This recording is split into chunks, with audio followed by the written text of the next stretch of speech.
Hello everybody and welcome to another video after me going pretty much AFK for the last 5 years.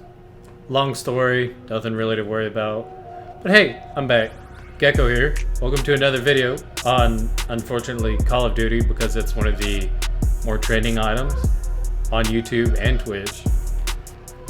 Originally, I had the idea for this video to be just my standard gun review, because that was something I did that was really successful, that I really enjoyed.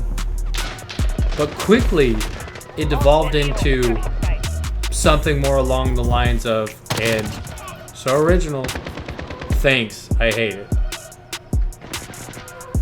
I mean, what am I gonna do when the M4 and the MP5 are the dominating weapons in the meta?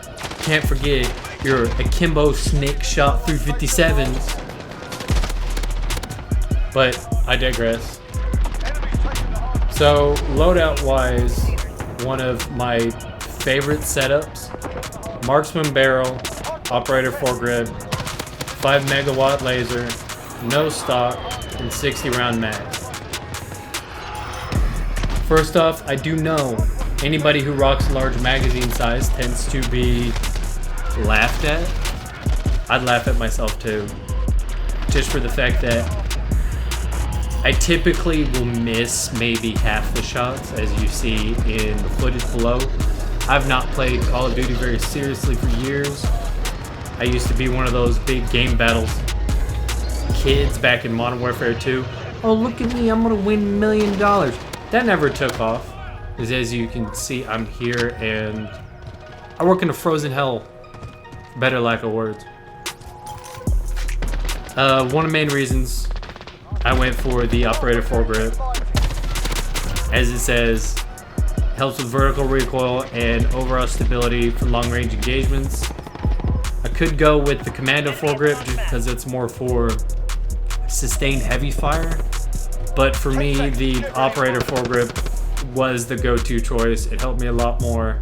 The ranger foregrip was also a toss-up for me, but the operator foregrip is just across the board a better choice for me personally. I don't know about you guys. It's just more a successful setup for the average player. I know your pro loadouts tend to be a little more ridiculous.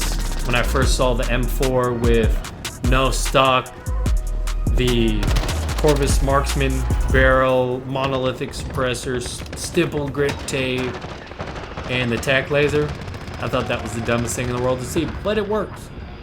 So I'm not going to argue at all. Another gun I just remembered all about, but I seem to continuously forget, is the Grau 5.56. That is another gun you'll be repeatedly outgunned by while using the M13. Oh, I love the M13. Gives me some ACR throwbacks in Modern Warfare 2. Anybody who played the game knows that your standard loadout always seemed to be suppressor and extended mags, or FMJ and extended mags. It worked, but I got nuked on multiple times back when I was younger playing that game. Got completely slapped around by people rocking the ACR with a one-man army pro. Yeah, great days. Your ideal engagement for this loadout typically will be medium range. I hate engaging at long distances, and that's why you won't see any ground war or warzone gameplay. I've never been a fan of Battle Royale. Shame on me, I know. But when it comes to Call of Duty, I've always been a strictly multiplayer person. I enjoyed the campaign a little bit, but for me it fell apart after Modern Warfare 3. That's just me. But I'm always a multiplayer person when it's come to Call of Duty. The loadout I've shown won't really do as well in close quarters. You're going to want something more with the mini barrel, skeleton stock.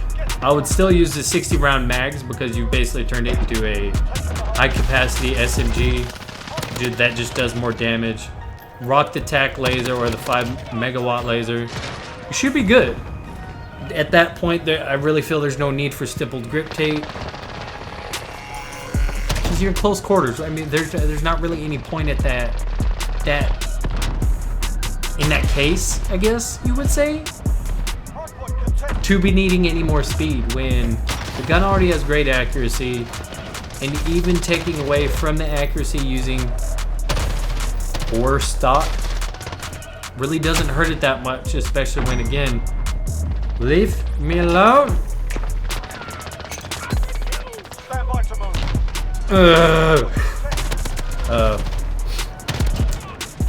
Where was that? Oh yeah, ideal engagements. And another thing that I've seen really work out for people: short barrel, the 300 blackout rounds, and the skeleton stock, 5 megawatt laser, stipple grip tape, or an RDS if you're not too much of a fan of the iron sights.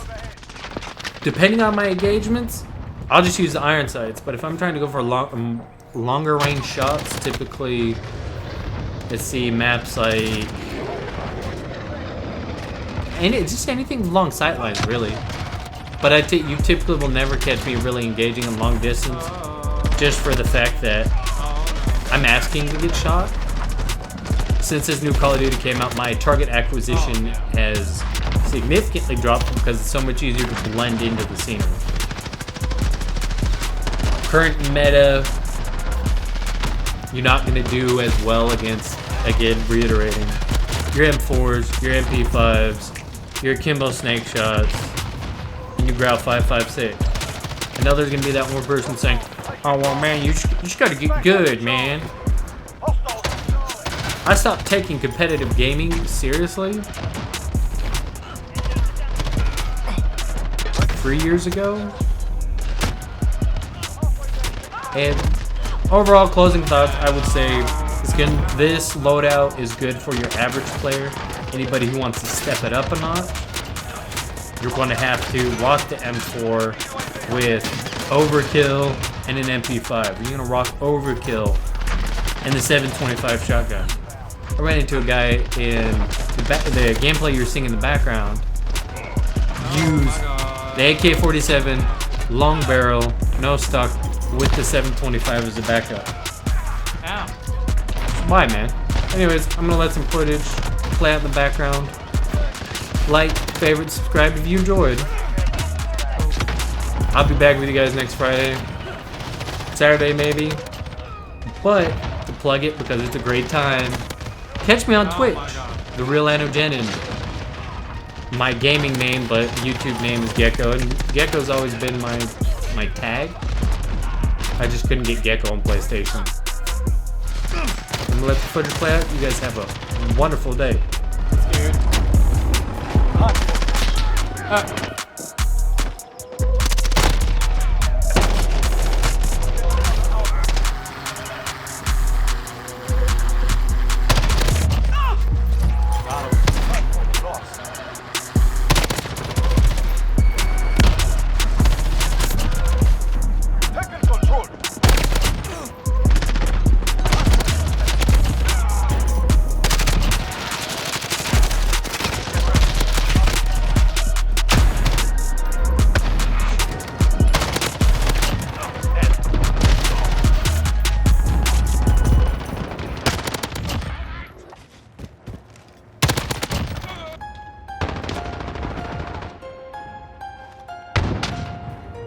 Enemy in the laundromat.